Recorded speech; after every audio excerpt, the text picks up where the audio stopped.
Blast ಆಯ್ತಲ್ಲ ಅದ್ರ ಬಗ್ಗೆ ಏನು? ಹಾಂ, ಗ್ಯಾಸಿನ ಒಂದು ಸ್ಫೋಟ ಆಗಿ 3 ಮೃತ್ಯು ಆಯಿತು. ಅದನ್ನು ನಾನು ಖಂಡಿಸ್ತಾ ಇದ್ದೀನಿ. ಅಲಿ ಅನ್ನುವಂಥವನು ಮತ್ತು ಅವನ ಜೊತೆಗೆ ಇನ್ನೂ ಒಂದು 2-3 ಜನ ಉತ್ತರ ಪ್ರದೇಶದಿಂದ ಇಲ್ಲಿ ಬಂದಿದ್ದಾರೆ.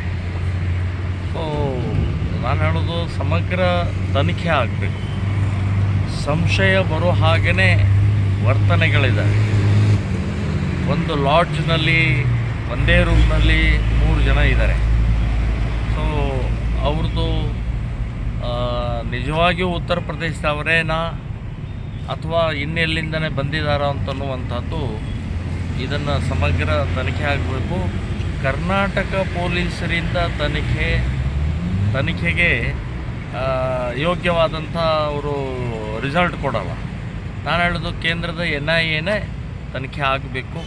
ಅವರೇ ಸರಿಯಾದ ಇದನ್ನು ಮೂಲ ಎಲ್ಲಿ ಹೇಗೆ ಏನಾಯಿತು ಅಂತನ್ನುವಂಥದ್ದು ಹುಡುಕ್ತಾರೆ ಮತ್ತು ಸರಿಯಾದ ಅದಕ್ಕೆ ವರದಿಯನ್ನು ಕೊಡ್ತಾರೆ ಅಂತನ್ನುವಂಥದ್ದು ನಾನು ಹೇಳ್ತಾ ಇದ್ದೀನಿ.